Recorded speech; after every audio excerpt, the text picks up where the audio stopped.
Campus Learning. Sebelum itu, kami akan memperkenalkan diri kami masing-masing. Saya Julia Boybonek sebagai sekretaris. Saya Maria Nurul sebagai ketua. Saya Peduku sebagai penulis papan. Saya Sinta Karina Kasman sebagai anggota. Saya Adolfus Petrus Kulcape sebagai anggota. Baik, di sini kami akan menyelesaikan kasus pertama dengan deskripsi kasus. Sebuah kota kecil mengalami pertumbuhan populasi yang cukup signifikan dalam beberapa tahun terakhir.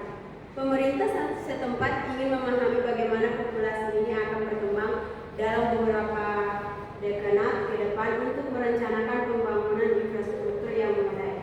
Namun, mereka menyadari bahwa ada beberapa faktor yang mempengaruhi pertumbuhan itu, seperti tingkat kelahiran, kematian, dan migrasi. Pemerintah ingin memodelkan pertumbuhan populasi ini menggunakan persamaan diferensial untuk memperkirakan populasi di masa mendatang dan mengidentifikasi kebijakan yang tepat. Jadi, di sini kami akan mendiskusikan konsep-konsep sulit.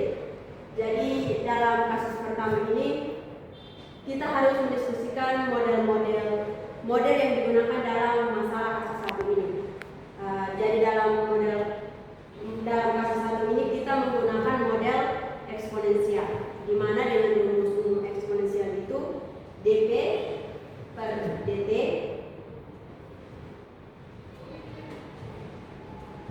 sama dengan k kali pt. Terus yang kedua itu mengidentifikasi masalah. Jadi dalam kasus satu ini kita akan membuat pernyataan utama dan pernyataan pendukung. Dimana kalau pernyataan utama itu kita mencari bagaimana memodelkan pertumbuhan populasi kota menggunakan persamaan diferensial. Terus untuk pernyataan pendukungnya itu apa saja faktor-faktor yang mempengaruhi pertumbuhan populasi.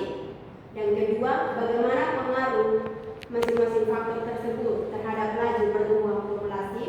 Dan yang ketiga, bagaimana cara membangun model matematika yang menggambarkan pertumbuhan populasi pada kasus satu.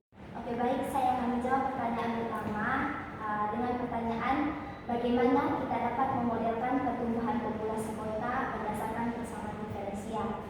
Oke, baik, jadi kita dapat memodelkan pertumbuhan populasi kota berdasarkan persamaan diferensial dengan menggunakan rumus utamanya tadi dp per dt sama dengan k dikali pt, di mana dp dan dt-nya itu merupakan laju pertumbuhan populasi dan k sebagai konstanta pertumbuhan dan pt-nya itu sebagai variabel yang dianalisis.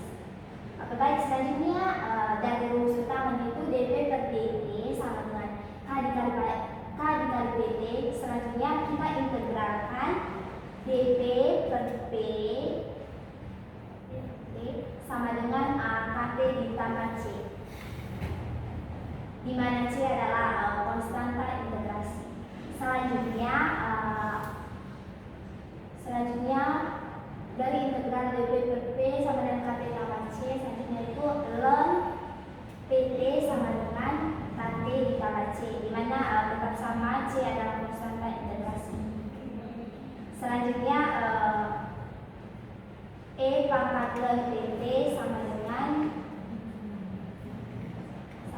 e pangkat kt ditambah c,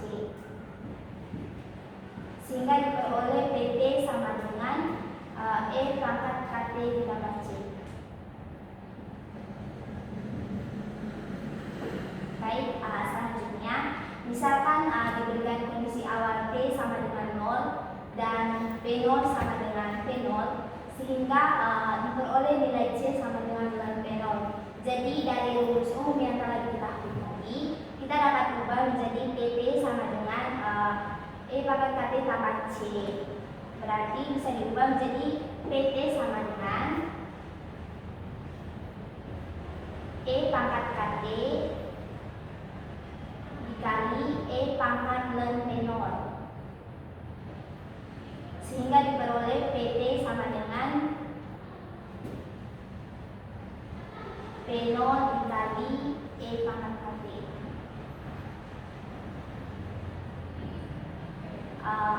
Selanjutnya dari rumus yang telah diketahui, kita dapat mencari nilai K. Berarti nilai K sama dengan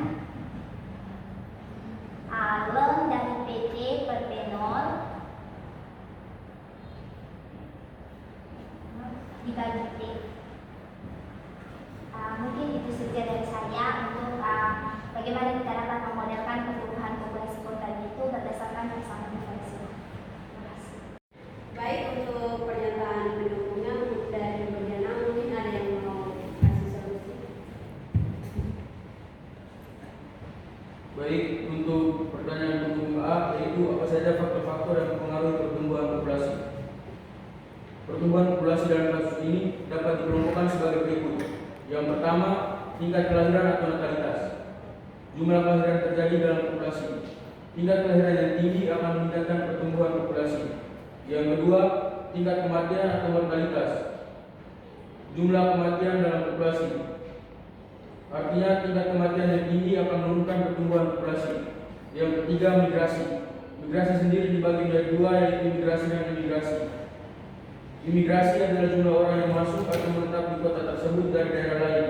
Ini akan menambah populasi. Yang kedua, imigrasi adalah jumlah orang yang pindah dari kota tersebut ke daerah lain. Ini akan mengurangi populasi. Yang keempat, pertumbuhan alami. Selisih antara tingkat kelahiran dan kematian. Jika kelahiran lebih tinggi dari kematian, maka pertumbuhan alami akan terjadi. Yang kelima, kebijakan pemerintah. Kebijakan